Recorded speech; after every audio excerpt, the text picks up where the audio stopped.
Hello every one. இன்றைக்கி எங்கள் academy students எல்லாரையுமே வந்து ஒரு அவுட்டோர் ஃபிட்னஸ் ஆக்டிவிட்டீஸ்க்காக கூட்டிகிட்டு வந்திருக்கோம். எப்போவுமே ட்ரைனிங்கில் ஒரு டிஃப்ரென்ஷியேஷன் இருக்கணும்னு சொல்லிட்டு அவுட்டோர் ஆக்டிவிட்டீஸை கொண்டு வந்திருக்கோம். ஸோ அவுட்டோர் ஆக்டிவிட்டீஸில் வந்து நிறைய பெனிஃபிட்ஸ் இருக்குது. கார்டியோவாஸ்குலர் என்டியூரன்ஸ் இம்ப்ரூவ் பண்ணுறதுக்கு ஃப்ரெஷ் ஏரில் கொடுக்கும்போது அவங்களுடைய பாடி ரியாக்ஷன் வந்து ரொம்பவே சூப்பராக இருக்கும். அவங்களுடைய ஹெல்த் கண்டிஷன் இம்ப்ரூவ் ஆகிறதுக்கும் நல்லாவே யூஸ்ஃபுல்லாகும். அண்ட் இதில் வெரைட்டிஸ் ஆஃப் ஒர்க் அவுட்ஸ் இதில் கொடுக்க முடியும். ஸ்பேஷியஸான ஒரு டர்ஃபுக்கு வந்திருக்கும். ஸோ இங்கே வெரைட்டிஸ் ஆஃப் கேம்ஸ் விளாடலாம், லைக் ஃபுட்பால், கிரிக்கெட். பட் நாங்கள் சூஸ் பண்ணது வந்து நிறைய warm up, different types of warm up and சில ஃபன் கேம் ஆக்டிவிட்டீஸ் கொடுக்கலான்னு நாங்கள் டிசைட் பண்ணியிருக்கோம். ஸோ வாங்க பார்க்கலாம். ஸோ ஸ்டூடெண்ட்ஸ் எல்லாம் கேதர் ஆனதும் நாங்கள் ஆக்டிவ் வார்ம் அப் மாதிரி கொடுத்துருக்கோம். ஒரு ஆள் வந்து ஒரு வார்ம் அப்பை வந்து பண்ணணும், அதாவது அவங்களுக்கு பிடிச்ச ஒரு ஒர்க் அவுட் பண்ணணும், மீது எல்லாருமே அதை ஃபாலோ பண்ணணும். ஸோ இந்த ஆக்டிவ் வார்ம் அப்பில் எங்களுடைய ஃபோக்கஸ் என்னென்னா, ஃப்ரம் ஹெட் டு டோ வரைக்கும் எல்லா பாடி பார்ட்ஸுமே கொஞ்சம் ஆக்டிவாக மூவ் ஆகணும். ஸோ ஏர்லி மார்னிங் வந்ததுனால எல்லாருமே தூங்கி எழுந்திரிச்சு வரும்போது கொஞ்சம் ஸ்டிஃபாக இருப்பாங்க. ஸோ ஆக்டிவ் ஆகிறதுக்கு வேண்டி ஆக்டிவ் வார்ம் அப்பில் கொஞ்சம் வேரியேஷன்ஸ் கொடுத்துருக்கோம். இந்த ஆக்டிவ் வார்ம் அப் கொடுக்கறதுக்குமே நாங்கள் வந்து ஸ்டூடெண்ட்ஸை ஸ்ப்ளிட் பண்ணியிருக்கோம். எங்கள் கீழே இருக்கிற அகாடமிஸ்லேருந்து different types of students, for example beginner, intermediate, சீனியர்ஸ்னு வந்திருக்காங்க. ஸோ அவங்க எல்லாருக்குமே ஒரே வார்ம் அப் கொடுத்து அதை க்ரௌடாக ஃபீல் பண்ண வைக்காமல் செப்பரேட்டாக ஸ்ப்ளிட் பண்ணி அவங்களுக்கு தகுந்த மாதிரி சில வார்ம் அப்ஸை கொடுத்து ஆக்டிவ் வார்ம் அப்பை அவங்க ஃபுல் பாடியும் நல்ல எனர்ஜைஸ்டாக அடுத்து பர்ஃபார்ம் பண்ணுறதுக்கு வேண்டி நாங்கள் சில ஆக்டிவ் வார்ம் அப்ஸ் கொடுத்துருக்கோம்.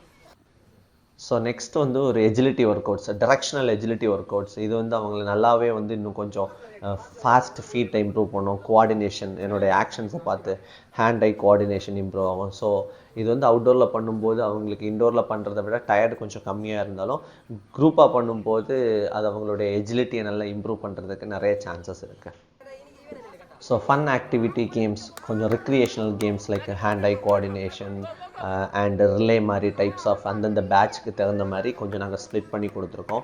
ஸோ அது அவங்கள வந்து கொஞ்சம் ஃபன்னாகவே அவங்களுடைய சில ஃபிசிக்கல் ஃபிட்னஸை இம்ப்ரூவ் பண்ணுற மாதிரி இருக்கும். ஸோ இதுதான் எங்களுடைய ஃபோக்கஸ் அண்ட் அதை நாங்கள் கொடுத்துருக்கோம்.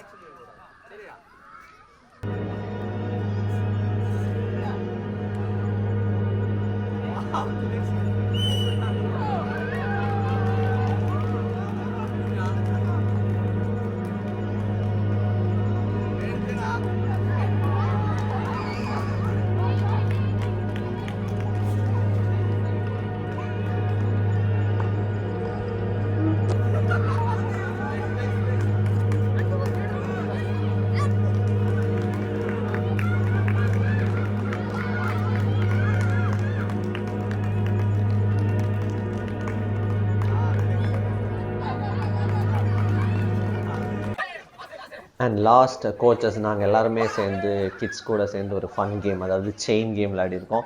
இது எதுக்குன்னா அவங்களுக்கும் எங்களுக்கும் இருக்கிற ஒரு ரிலேஷன்ஷிப், ஒரு பெட்டரான ஒரு ரிலேஷன்ஷிப் க்ரியேட் ஆகிறதுக்கு. ஃபார் எக்ஸாம்பிள் அவங்களுக்கு சில விஷயம் ஏதாவது எங்ககிட்ட சொல்லணுன்னா இந்த மாதிரி ஃபன் கேம்ஸில் அவங்க கொஞ்சம் கனெக்ட் ஆகிட்டாங்கன்னா ஓகே, அவங்க ஒரு ப்ரொடெக்டிவாக ஃபீல் பண்ணுவாங்க. ஸோ அந்த ஒரு சேஃப்டி என்வரான்மெண்ட் க்ரியேட் பண்ணுறதுக்கு கோச்சஸ் ஸ்டூடெண்ட்ஸ் மாதிரி சேர்ந்து கொஞ்சம் ஜாலியாக விளையாடி அந்த என்வரான்மெண்ட்டை எல்லா ஸ்டூடெண்ட்ஸுக்குமே க்ரியேட் பண்ணி கொடுப்போம். ஸோ இந்த ஃபன் கேம் ஆக்டிவிட்டீஸ், இந்த அவுட்டோர் ஃபிட்னஸ் இன்னுமே கொஞ்சம் நிறைய நாங்கள் பண்ணுறதெல்லாம் கண்டிப்பாக இந்த வீடியோஸில் நாங்கள் இந்த யூடியூப் சேனலில் வீடியோஸாக போடுவோம். ஸோ பேட்மிண்டன் ரிலேட்டடாக நிறைய கண்டென்ட்ஸ் இந்த சேனலில் வரும். உங்களுக்கு பிடிச்சிருந்தா உங்கள் பேட்மிண்டன் ஃப்ரெண்ட்ஸுக்கு ஷேர் பண்ணுங்கள், லைக் பண்ணுங்கள் அண்ட் சப்ஸ்கிரைப் பண்ணுங்கள். தேங்க்யூ. Attention, break off.